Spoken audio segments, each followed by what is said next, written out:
Please rate this podcast on Apple Podcasts, Spotify, or Amazon, and become a recurring supporter at membership.ringsidereport.net. The UFC in Azerbaijan this weekend will preview the fights.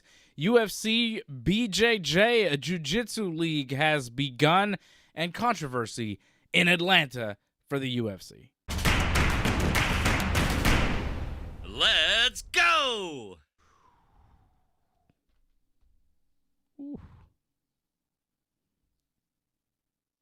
Yeah, that was a weird one. Freddie is here. No AJ. AJ, I think, took an illegal upkick and is pretending to be hurt. That's why he's not here on the show. I think that's what AJ's doing. He saw Bellato do it on the weekend, and he figured, this is a trend. I'm going to jump on board. Ball game over. Yankees win. The Yankees win. Fred, I'm not hearing you. There you go. That kick was illegal, definitely, but the reaction was completely ridiculous. Did Dana comment on it? What did Dana say about it? I don't think Dana was there to comment on it afterwards, so I don't think we've heard Dana talk about it. It was embarrassing. Rodolfo Bellato fought Paul Craig last weekend, took an illegal upkick to the face, and then kind of fell back, and he looked like for a second he was going to look to the referee like, yo, did you see that he just gave me that illegal kick? And then he acted like it knocked him unconscious. He flung back and was like, and then he was like, did he pretend to do a seizure too? He seemed like he was seizing up, but it was the fakest. I've seen a lot of pro wrestling, and I know when you're good at selling and when you're bad at selling. Rodolfo Bellato has no chance in the WWE. So he better be working on his MMA skills. Yeah. He didn't even get the win by disqualification. He got a no contest out of it, which is not great. He said, he wasn't pretending to be hurt. Well, he was really hurt. It was an illegal shot, and it was a pretty decent kick. I could see it doing some damage, but his reaction was ridiculous. Nobody reacts like that. He looked like he was trying to milk it. I mean, if he would have just went down and said, I can't continue, nobody would have said nothing probably, because it was still an illegal strike to the face. But it's the way he reacted, the way he jumped and all, man, that made it. Come on, man, what are you doing? Yeah. And it just looks bad. It just looks bad for everybody when you see fighters doing that in the UFC. It's supposed to be the top level. It's supposed to be professional. And you're seeing guys act like that, trying to, game the system, use a foul to get a win, possibly. And it didn't even work. No contest. You don't get anything out of that. Nobody gets paid out of that, too, which also sucks, by the way, that, I think a no contest means nobody wins, means the UFC only pays you your show money. You probably don't get your win money. They might have given win money to Paul. I don't think they would. I don't think they're giving anybody their win money there. So it winds up being a cheaper fight for the UFC, right? They have a certain budget for that fight, but if nobody wins, I don't think anybody gets paid. And it's not MMA is not a team sport like in soccer or basketball. You try to draw a foul or whatever. MMA, people will know that drawing a foul is just dumb. Because take the example of Jon Jones and Matt Hamill. Everybody knows Matt Hamill didn't really win that fight, even though the record books say he won that fight. So it's the same thing. If you get a cheap win like that, people are not going to acknowledge it for real. Yeah. And Matt Hamill, whatever, he was getting beat up viciously. He took some illegal elbows, technically, and the referee stepped in and was like, that's illegal, disqualification win for Hamill. Hamill didn't do anything there. Bellato, he sold it like he got killed. It was nuts. So he didn't pick up a win. AJ had him on his parlay. Everybody on AJ's parlay either lost or were Rodolfo Bellato, you know? AJ's parlay didn't work. My parlay won last week, which is nice. Always nice when the Team Dave parlay wins. It was Michael Chiesa over Court McGee. Got that to win for me. It was Chiesa won a unanimous decision. It was who else did I pick? Oh, Raoni Barcelos over Cody Garbrandt, because of course. And Barcelos won by decision. Have we ever seen anybody fall off from champion this hard like Cody Garbrandt? Henan Barao, remember? Yeah, but Barao, like, after he lost the belt, he kind of disappeared off the face of the earth. I think he stopped fighting. Garbrandt has just had this long run of mediocrity after hitting his peak. Like, he peaked in 2016. He was pretty young. He's only 33. Since 2016, when he was 11-0, beating bantamweight champion Dominic Cruz to become the champion, since that time, he started 11-0. He has gone 3-7 in the past 9 years. 3-7 over his last 10 fights. This guy was 11-0, top of the world, 3-7. Those TJ Dillashaw fights took his soul. He lost to TJ Dillashaw by knockout twice in a row. Never the same. I feel bad for him. Like, when I see him fight, I'm like, oh, Cody Garbrandt still trying. I mean, you know, it's like, damn, man. I mean, yeah, that's MMA. You know, like, for example, this week I saw a post going like Junior Dos Santos was like, I think he was like out of the top 10 fights where guys get hit the most, Junior Dos Santos was in 3 or 4 of them. And, you know, like, once he got beat up, those bad beatings, his career went downhill also. So it might be that with Cody Garbrandt, you know, those beatings to Dillashaw were pretty intense. Yeah. So, yeah, sometimes these guys don't come back the same from a fight. And it wasn't just the beating, but there was a pretty heated rivalry, right? There were once teammates of Team Alpha Male. They had broken off, and they were, you know, there was like a real rivalry. Kind of like with Junior Dos Santos and Cain Velasquez. You know, like the beatings that JDS took from Cain, there was a real rivalry there too. Junior had won the first fight. They fought twice more after that. They did the trilogy, and Junior just took vicious beatings in the second and third fights. And with Dillashaw and Garbrandt, it's like they were teammates, they were friends. Dillashaw left the camp. They were then rivals. And, you know, Garbrandt is on top of the world, still at Team Alpha Male world champion. Here comes TJ Dillashaw and beats him, knocks him out. They do it again, and it's the same result. And, yeah, Garbrandt hasn't come near championship level since. And he loses again on Saturday night. It is what it is, man. The guy's a fighter. He likes to fight. He's doing what he wants, but I mean, it's reality. It's weird.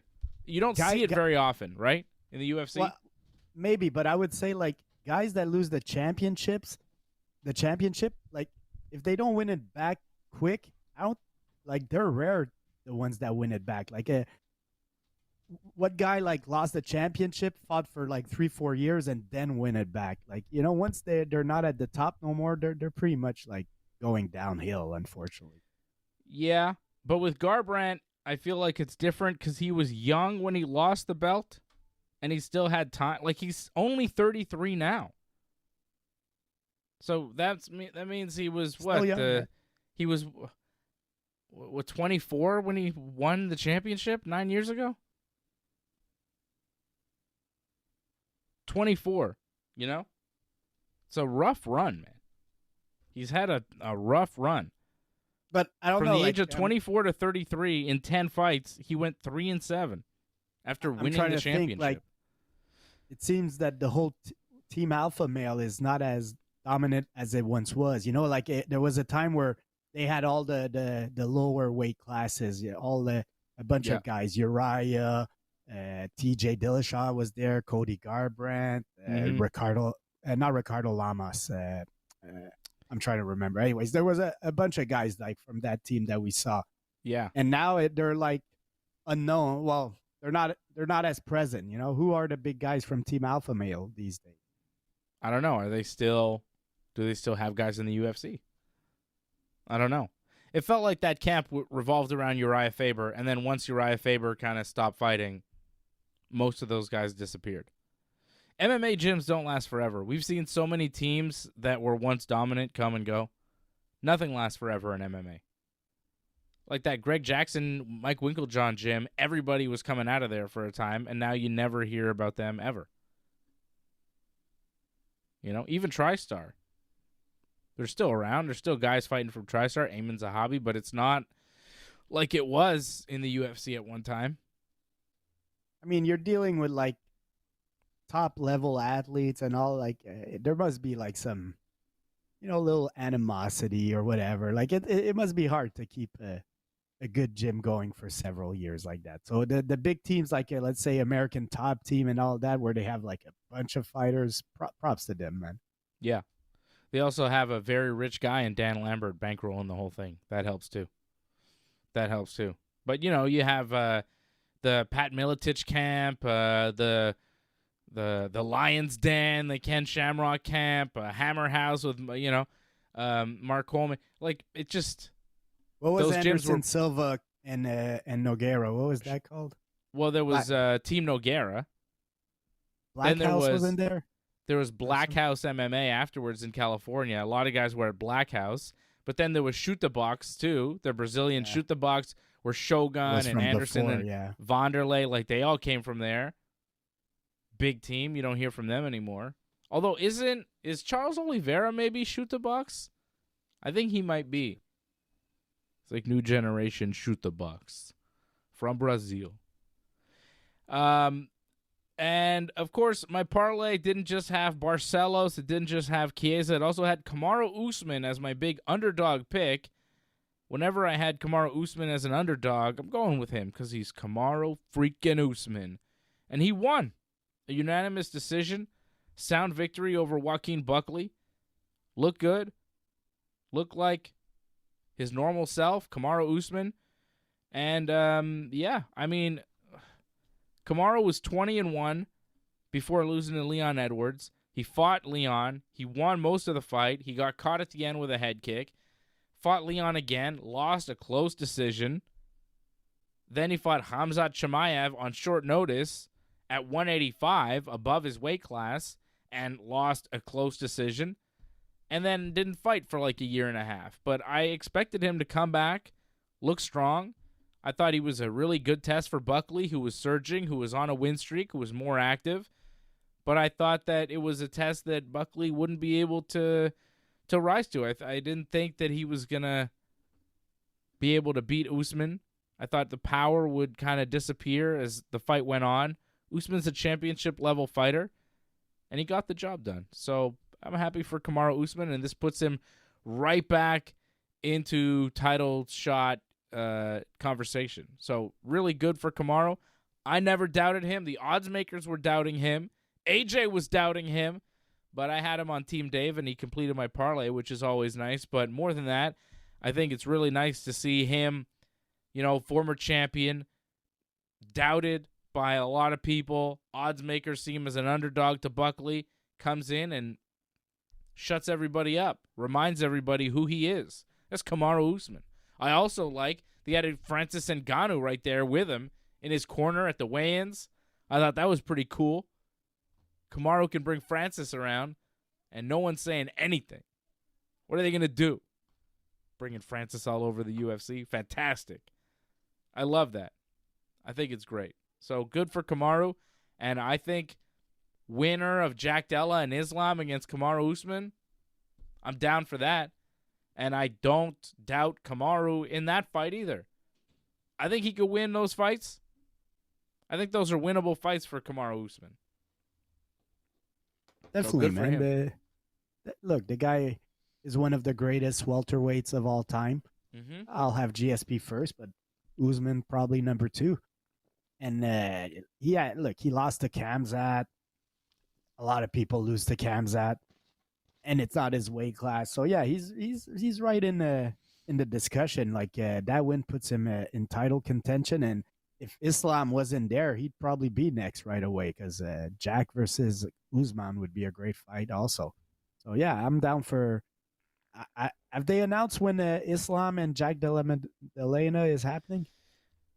I don't think they've announced the date. It is going to be that's the fight, but they haven't said when yet. I don't think. So hopefully this gets done pretty soon, and Usman doesn't have to wait too long. Like, hopefully they could do Jack versus Islam within like in September, and Usman gets the winner maybe in December or something. That'd be decent. I think the word is October, November, and it might be the Madison Square Garden show in November for Jack Della versus Islam. So if Usman gets a title shot, it'd probably be early 2026. Fine with me. I mean, he's a veteran. He could take the time off probably, I think. It would make sense. So nice win for Kamaru Usman last weekend in Atlanta. Jon Jones did an interview this week where he said, I wouldn't call it retirement, but I'm not really thinking about fighting. And if I get the itch to come back and fight, then maybe I will, but I'm not really into it. He's retired. He is. Yeah. And you know what, man? I think it might be better like that because like Jon Jones is already a guy that doesn't always train at the, like he likes to party and all that. And now I don't want to see a Jon Jones that's not motivated also. Like, so you know what, man, take some time off. If you come back in a year or whatever, okay, just vacate the title. I read this week, Jon Jones is at 59 days away from beating Cain Velasquez's record for the title ring. So like, let's give Jon Jones some props. He's going on over 800 days as champion. Mm-hmm. Who would you rather have as your longest reigning heavyweight champion? A man in prison or Jon Jones? A man in prison or a man that should be in prison? By the time Jones breaks the record, he may also be in prison. I mean, this guy without any kind of aim or goal could be rough. I'm joking around, but like seriously, Cain is more decorated as a heavyweight. As much as Jon Jones is the greatest of all time as far as the heavyweight division, he only has one win against Cyril and one win against Stipe. So yeah, I'm still gonna go with Cain as the greatest champion of heavyweight UFC history. And despite the fact that he's going to prison for a bit for shooting a guy, he's probably still a better man than Jon Jones somehow. Definitely. What the fuck? MMA is crazy, man. You never know who you're going to get. Oh, free Cain. What's the deal with Cain? I don't know. Didn't he get like 3-4 years? How many years did he get? And he's gonna but is he in prison right now? Yeah, I think he is. Oh. Pretty sure he is. Is Cain Velasquez in prison now? ChatGPT. Oh no, he's apparently. Oh, he's out? He's on house arrest. Oh, he's been out of jail since November. Nice. But I thought he was sentenced to 5 years in prison in March. I don't know. Maybe not. Hold on, I got something from April. He's not. He's in prison. Right? I'm asking ChatGPT. It's the best, man. They don't know. Yes, Cain Velasquez is currently serving a prison sentence. Yeah. On March 24th, he received a 5-year prison sentence. He got 1,200 days of credit, so he has 542 days left. He's been housed in California prison system, initially Wasco State Prison, then transferred to Soledad State Prison. Well, free Cain. Rosanama Yunus beat Miranda Maverick, too, last weekend, so that was nice. Nice win for Thug Rose. Still at it, still getting wins. I thought she would win, too. AJ was doubting. AJ's not here tonight. Angelo's in the chat. Johnny North in the chat. They're wondering where AJ is. And AJ is, I don't know. He's not here. He couldn't make it tonight because of reasons. He's faking an injury. I think he's celebrating in some strip club. Yeah. Or something. Yeah. Some remote location strip club. His kid graduated, and AJ's old, so that means what? His kid graduated university? You would hope. AJ is extremely old. He is, 75 now? It's crazy. Looks good for 75. Like that. Yeah. Incredible. Yeah. Looks pretty good for 75. Okay. We are on YouTube. I just checked our YouTube chats. I've been watching a show on YouTube called UFC BJJ Road to the Title. To the title. Yeah. You sent me this, and you're like, look at this. And I've been watching it. And when you sent me the link, I was like, oh, this is like, because I see Mikey Musumeci and then another guy. So I thought it was like a countdown show because those two guys are going to fight for a championship. But that's not what this is. It's like an ultimate fighter for jiu-jitsu. Mm-hmm. Very cool. Yeah. So honestly, I've been liking it. Yeah.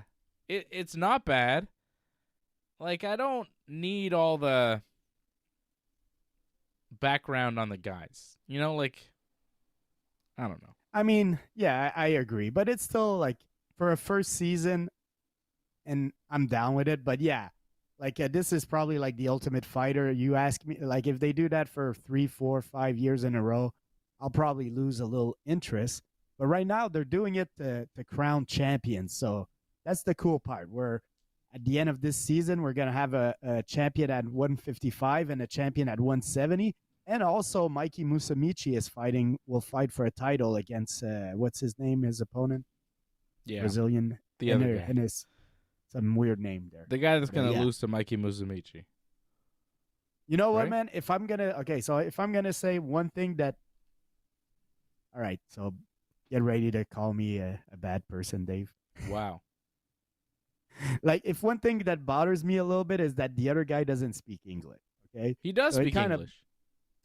He doesn't really speak English. Well, he sometimes speaks Portuguese, but sometimes he's speaking English. He does like half. So I feel it's almost unfair because when the guys are fighting, Mikey's always like super loud, like, yeah, good. But the other team is super quiet. It feels like there's another guy that speaks English, but I don't think that's the coach. That's one of his assistant coaches. Yeah. So, like, to me, I'm wondering, like, for example, in that episode 2, I think that might have influenced the judges where Mikey was, like, super hyped. That was a close fight between Kirk Krikorian and who was the other guy? Yeah, the Gi guy. Yeah, exactly. That was a good fight. That was a tight fight. Look, it was maybe good. that guy won, man, but it was a tight fight, man. So I thought the guy who won. Like Carlos Enrique. Yeah, I thought it's Isaac Doderlin. Yeah. I thought he won because he won the first round and he won the third round. I had him winning. It was tight. That third round. You didn't was have him tight, winning? I had him winning the first round, but that third round could have went any way, man. I felt. He was attacking more. I like that he was attacking the legs.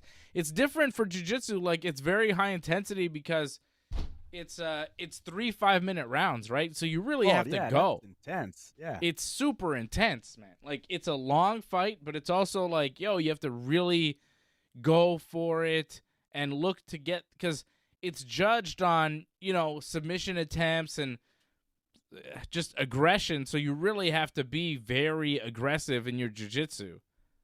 Very intense. So here's my question for you. So I'm loving this UFC BJJ thing. I hope it develops and all. So let's say like Mikey Musumeci, BJJ. How many fights a year should he be having? Tons. Yeah, I feel like they should be fighting every 2 months at least. More. At least, man. More. Even more, yeah. Brother. Who cares if you lose once a month, man? Just be active. Once a month, bro. Like, we need to make jiu-jitsu more like pro wrestling, where you fight once, maybe once a week, maybe once a month. Like, I mean, it's jiu-jitsu. You're not getting hit in the head. Stay active.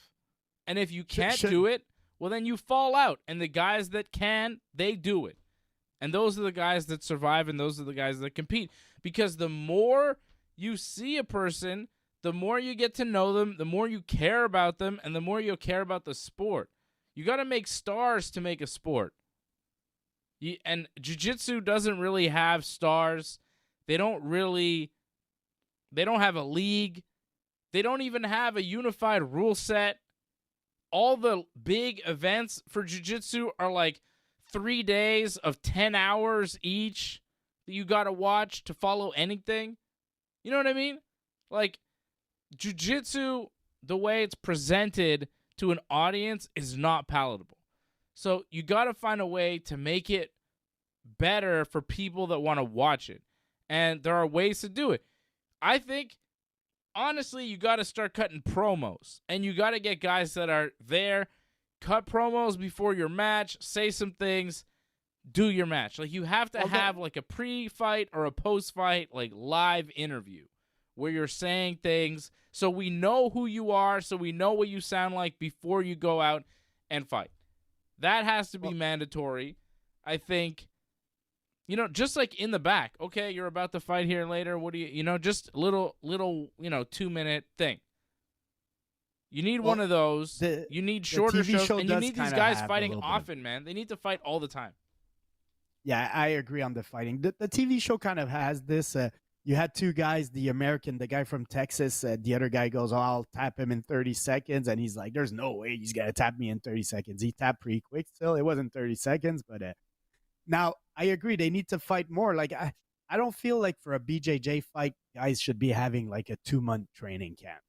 I feel like, it should be, BJJ should be treated more like almost like a sports league, where guys are just facing each other throughout the years. Who knows? Yeah. Maybe you do a playoff system with it or whatever, but they need to be active, man. I want to see these guys completely active. And you talk about the stars. That might be another thing. Like the UFC at the 155 division, 5 of the 8 guys are ranked very high. But at the 170 division, they only have Andrew Tackett that's ranked in the top 15. All the other guys are a little bit unknown. So that might be also an issue. But yeah, like you create stars is by them being active, man. Them being putting submissions, putting shows. That's how you're going to build the brand. So I really hope these guys are going to be active, fighting multiple times a year. Yeah. I think they got to fight a lot. I think you got to treat jiu-jitsu less like MMA and more like a regular sport where, sometimes you win against some, if you're really good, you're going to win most of your matches. But once in a while, you'll lose. And you may lose to somebody that really has no business beating you. But it's just, time and place, and these things happen. And if you're competing regularly, I think that's what should be happening. In jiu-jitsu, you get caught, guys pull off moves that you weren't expecting, you tap.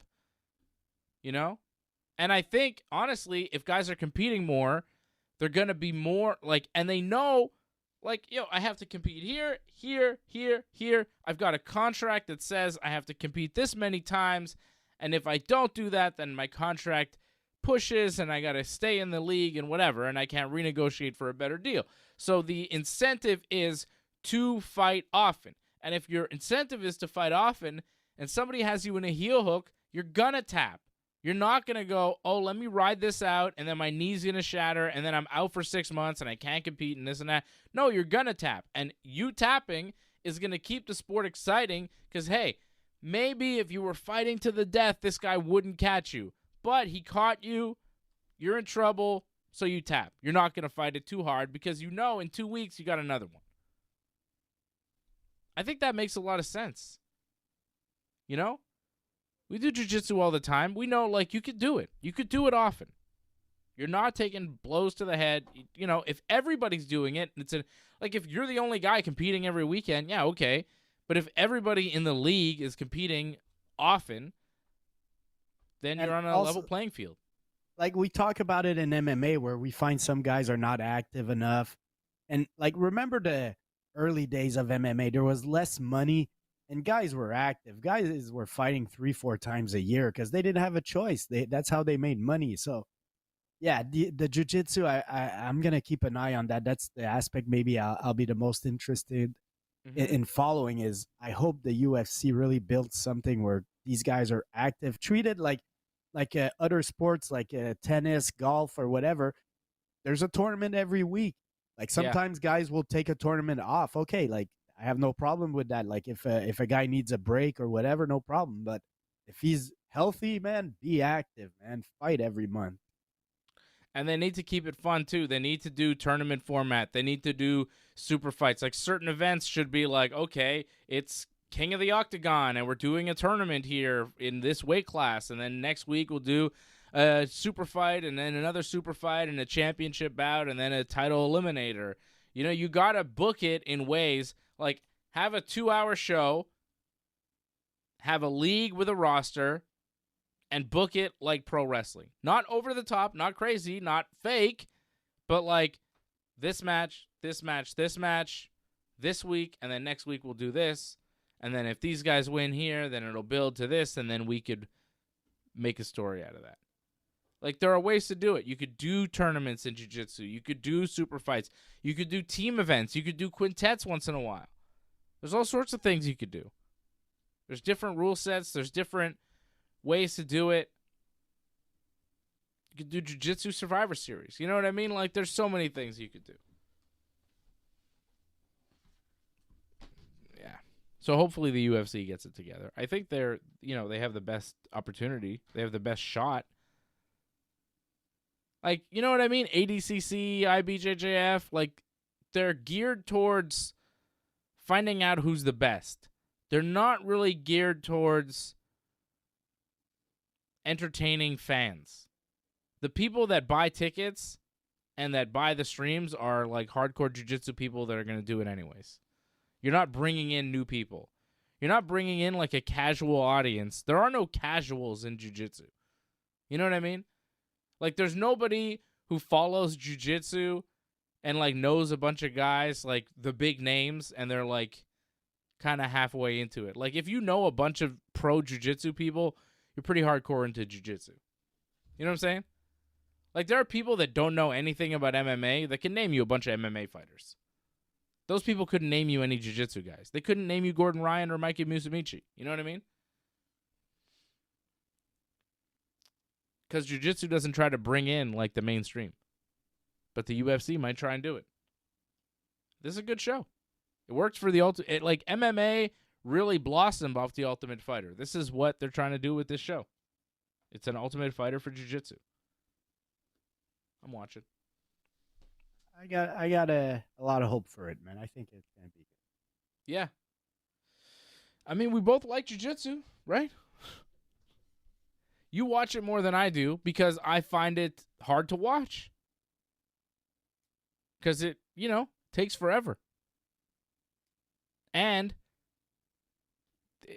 a lot of the matches aren't that entertaining. I like this format with the UFC with the 5-minute periods because you really have to go. It rewards maybe, aggression. But I'll tell you what, man. Like, I watch a lot of these events, and some of these fights usually are 8 minutes long, and now 3 5-minute rounds with a minute off. Like, that's also pretty long. So, like, hopefully, like, the action is good for all the matches, but we'll have to see. Like, 15 minutes for the top level guy, yeah, but for some of these guys that are maybe in their first fights on the big stage and all, it might be a little bit much. But like I said, I'm very interested. I'm gonna keep watching it. I can see it getting pretty boring if a guy feels like he's won the first 2 rounds cleanly, and then in the third round, like, he's just stalling. Because what's the point, We'll see. I don't love the like 5-minute rounds seems a little short. I'd like a 10 and a 5. Like 10 minutes, figure it out, and then extra one. But I'd like that for MMA too. Pride rules, 10-minute round and then a 5-minute extra round. I think that's good. All right, MMA. We've got this weekend UFC in Azerbaijan, in Baku. It's UFC Baku. How about that? Azerbaijan. First time the UFC goes to Azerbaijan. Where is Azerbaijan? What is Azerbaijan? Close to Russia. Know. Is it near Russia? Near Georgia? I don't know. It is. It's not that far from Russia. It's right next to Armenia and Georgia. Does it border? It does not border Russia. Big. It borders Pretty Armenia, big, Georgia, and Iran. Oh. It's not that far from Tehran. If you're a UFC fighter, do you want to be anywhere near Iran right now? Seems like a shady, damn, man. Oh, where are we going? Azerbaijan. Oh, where is that on the map? Don't worry about it. You'll be fine. It's fine. Cool. Azerbaijan borders Iran. Do you want to border Iran right now? Don't know. It also borders... does it border Turkey, technically? No, that's not Turkey. That's Armenia. It borders Armenia. And it's in the Caspian Sea. Baku. Right on the sea. Probably beautiful. I mean, F1 goes there, so. Yeah, I'm sure it's fine. I'm just saying. I was just looking at the bordering countries. I was like, Georgia, Armenia, Iran. Is that good now? Is that safe these days? And I was like, wait a second. Isn't there something going on over there? What's happening? I'm not really following. I heard something. I heard some rumblings about something going on. I don't know. Who knows? Fred told me it was all made up, so. Something it's all fake, right? Nothing's happening? But I mean, look, it's all AI? They're north of Iran. Yeah. And Iran has a conflict more with people to the west of them. So I think Azerbaijan is safe. To the west. I guess it's to the west. I mean, yeah. Technically. Anyways, Azerbaijan's probably going to be fine. Jamal Hill will be fine unless, he runs into Khalil Rountree's fists. Jamal Hill, Khalil Rountree, main event this weekend in Azerbaijan. It's a pretty good light heavyweight fight. I like Jamal Hill, former champion. You see, Jamal Hill, it took me time to believe in him. Once I started believing in him, he started losing more. So right now, I'm gonna pick Jamal Hill for that fight, but my confidence index is not that high.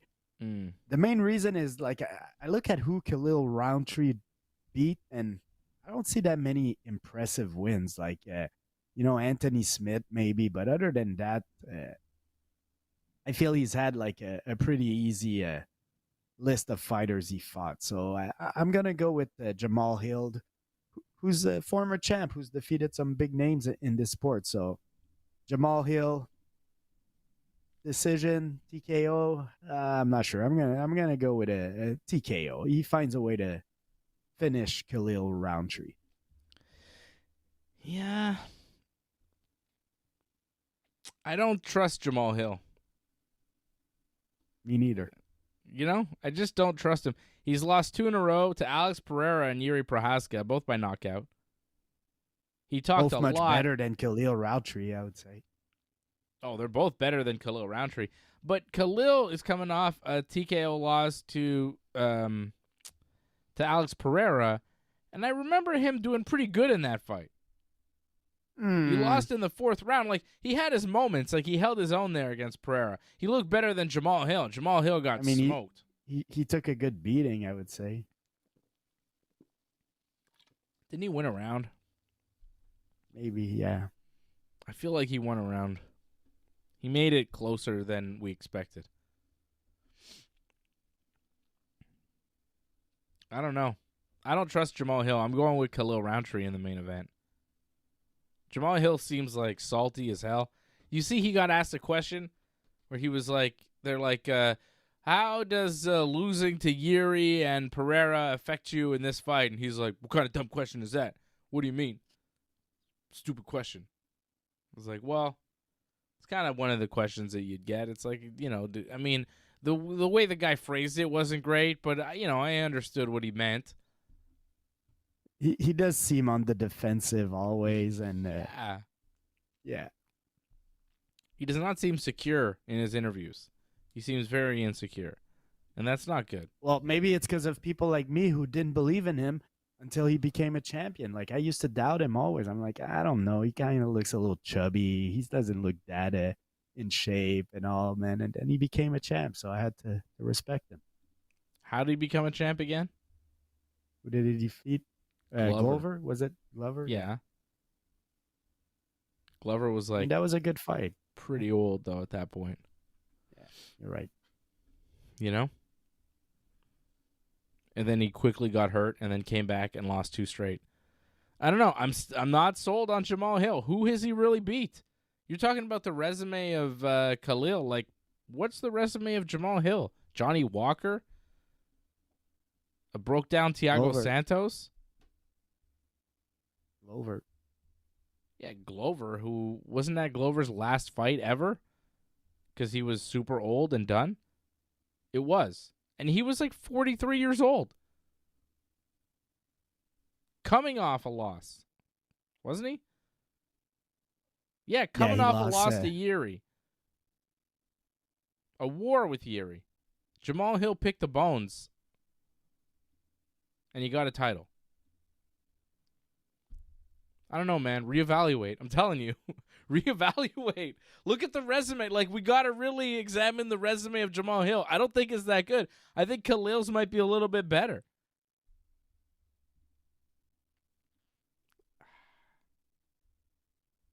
It's not great.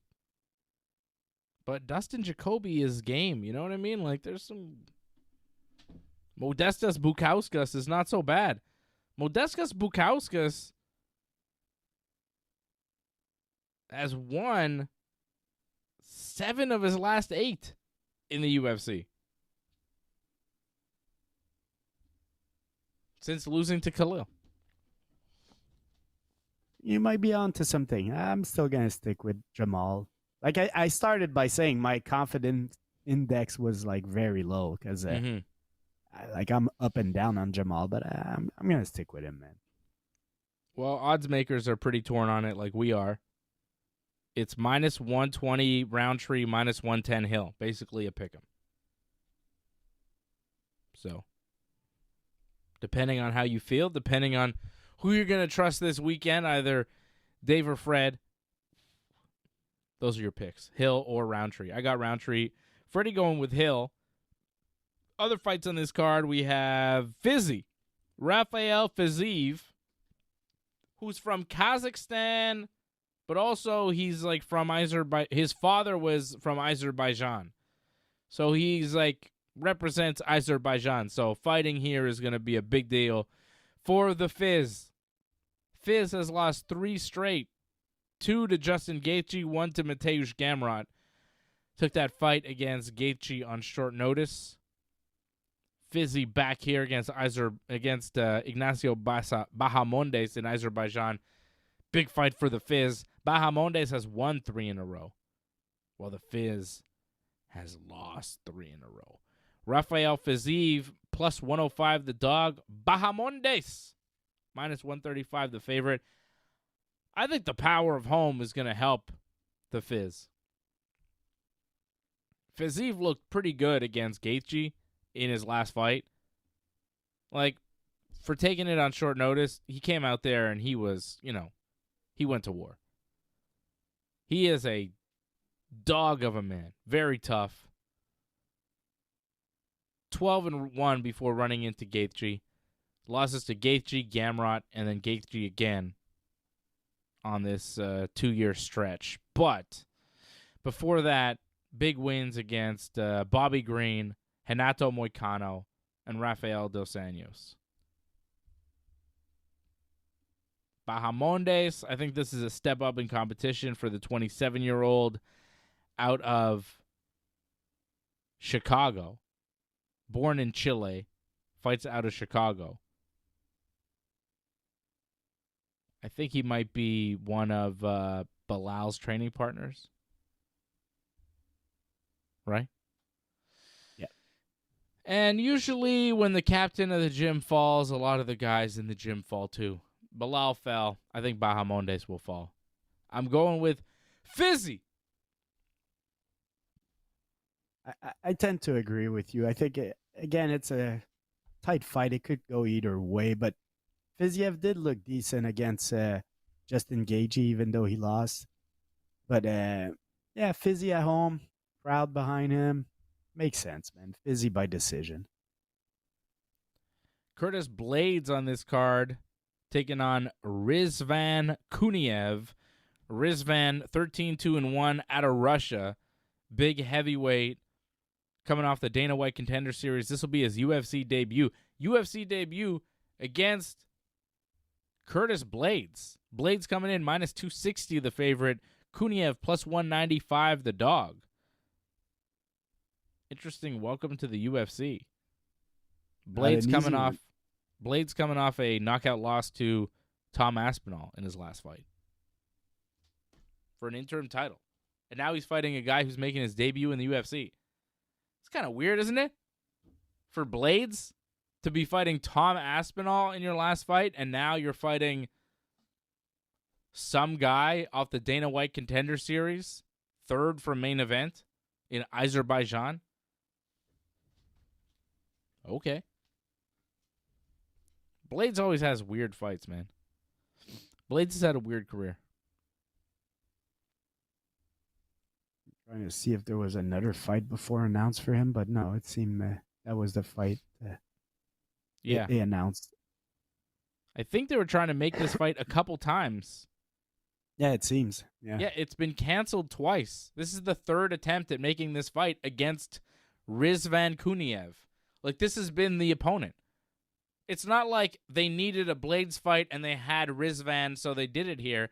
They've been wanting to make Blaydes Rizvan for some reason. I mean, like, if you're going to put a newcomer against Blaydes, you better, like, I would imagine you have some confidence in him. Like, why would you just throw a newcomer to the wolves right away? Because Blaydes is still like a top 5 heavyweight right now. So I guess the guy is up for the challenge, the UFC thinks. I'm still going to pick Blaydes. I don't know his opponent, so Blaydes is the smart choice by decision. Yeah, I'm going with Blaydes too. Although Blaydes is inconsistent. Sometimes he looks like the best heavyweight in the UFC, and sometimes he looks like one of the worst. It's weird. You know, like, take the Derek Lewis fight, for example. He was completely controlling Derek Lewis, out-wrestling him, just dominating him. And then he got punched in the face one time and just went to sleep. It could happen. Yeah, his chin isn't great either. He gets cracked. But then he beat, like, Jailton Almeida, who hits like a truck.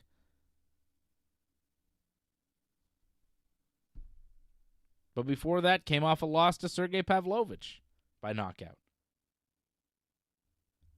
He's hard to figure out. I'm going to go with Blaydes. But, yeah, I wouldn't put him in a parlay. Should we do parlays? Do you want to do a parlay? I mean, I got a simple parlay. Jamal Hill and Fiziev. Hill and the Fizz. I like it. I like the Fizz part. There's a Team Fred parlay. 20 gets you something. Some money. 20 will get you 78-27 over at bet99.com. Fizzy and Jamal Hill. That's a Team Fred parlay. Solid. Solid 2 fights. What am I going to give you? I'm going to give you... I'm going to keep it fun here. Let's go with... going to go with Fizzy as well. And I'm going to go with Khalil. And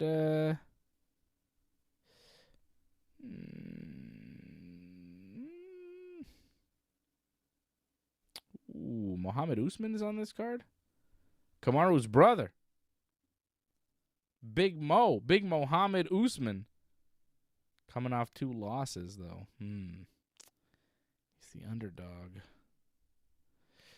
I don't like that. The guy he's fighting is 4-0. Hamdi Abdel Wahab, fighting out of Egypt.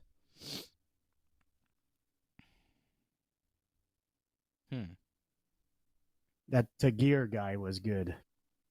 Like he's Ulanbekov. He's 5-1 in the UFC.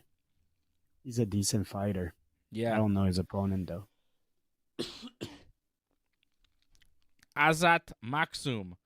A lot of guys from that area. Azat Maksum is from Kazakhstan. Oh, watch out for the Kazakhstan dudes. You've got, the names on this card are a lot of fun. You've got Mikitbek Orolbay taking on Tofik Musayev. Mikitbek is from Kyrgyzstan, and Tofik Musayev is from Azerbaijan. Tofik from Azerbaijan.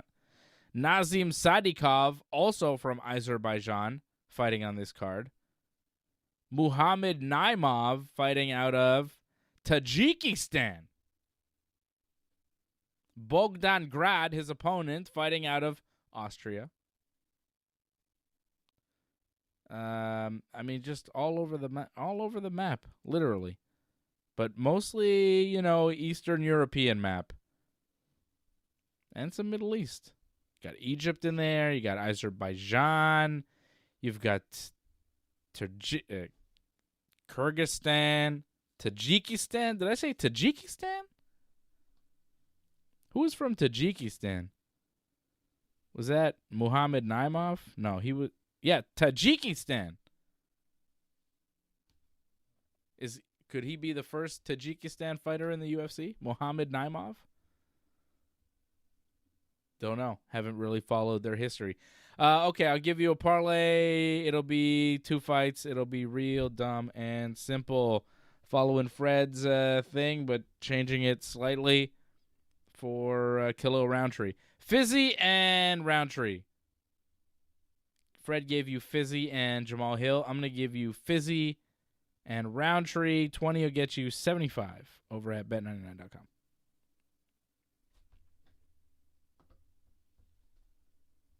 How about that?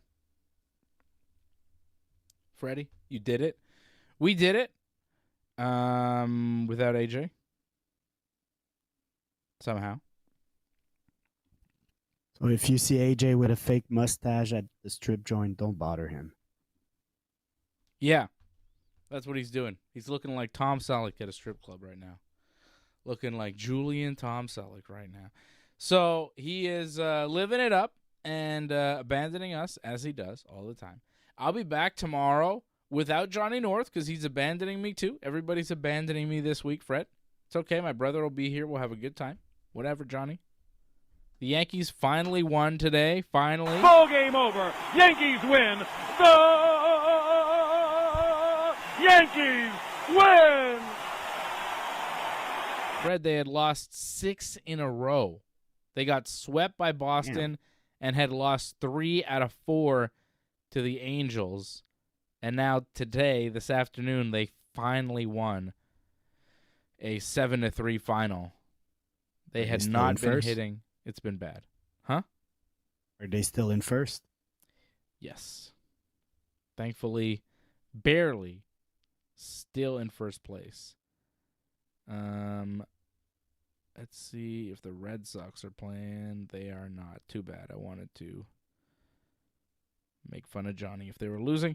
Yankees are 2 games up right now in the AL East over the Rays. Rays in second place. Blue Jays 3 games back in third. Red Sox 5 games back in fourth. And the Orioles 11.5 back of the division-leading New York Yankees.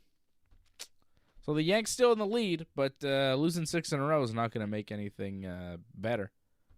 Going to make everybody in Yankee world panic. The guys that own the Dodgers just bought the Lakers. They're full of money. Yeah, good. Maybe they can start spending money on the Lakers and stop spending so much damn money on the Dodgers. NBA has a salary cap, so that sucks. But like, you figure if they own both teams, like, how much money can one dude have? Like, what's going on, man? $10 billion. Dodgers are crazy. They're so rich and powerful and good. It's just annoying. But I'm also envious. I'm like, I look at their team. I'm like, jeez, this is some baseball team. They got everything. I hate them for it. I also really hope the Yankees make the World Series again. Just somebody in the National League eliminates the Dodgers so we don't have to play the Dodgers. I think if we play the Dodgers, we'll definitely lose. But if we played another team, we'd have a better shot. The Dodgers are just disgustingly good. Give me the Mets. Give me the Mets in the World Series. I think we'll be all right. Stick it to Soto. Watch Soto cry. That'd be nice. All right. I can dream. I'm just dreaming right now. I'm dreaming of a Yankees World Series win. It would be the best thing. I could not ask for anything more in 2025 than the Yankees winning the World Series. My goodness. All right. I'll be back tomorrow to talk pro wrestling. We'll talk about all the wrestling things and more. There's all sorts of things going on in the wrestling. Goldberg came back this week, Fred. I know you're excited about that. Goldberg. Yeah. 3-minute match. Yeah, it'll be like 2 minutes. Hopefully he loses to Gunther. On Saturday night's main event in mid-July. We'll talk about that and more. What? Let's finish on this. You saw the meme pass where they go WWE couldn't resist. They had to book a Jewish guy versus like Eastern European that looks almost like a Nazi. Yeah. They had Gunther, like good old WWE. That's how they book a match. Yeah, real old school. Pulling on some real old beefs, It's very vintage pro wrestling. I mean, is Vince back? I don't know. There's all sorts of rumors that the WWE's for sale and Vince wants to get back in wrestling. Like, Vince may wind up buying the WWE back. He may buy it back. That would be nuts. Okay. Getting some weird messages showing up. That was weird. All right, we'll talk about that tomorrow night on Wrestling Uncensored right here on the Ringside Report Network. Thanks for sticking with us to the end. We would really appreciate it if you could help us spread the word. Please share this episode on whichever social media platform you use. Add a comment below and consider reviewing us on Apple Podcasts. We are an audience-supported network, so consider becoming a recurring supporter at membership.ringsidereport.net. Check out our website at ringsidereport.net. Hope to see you again next time and have a good night.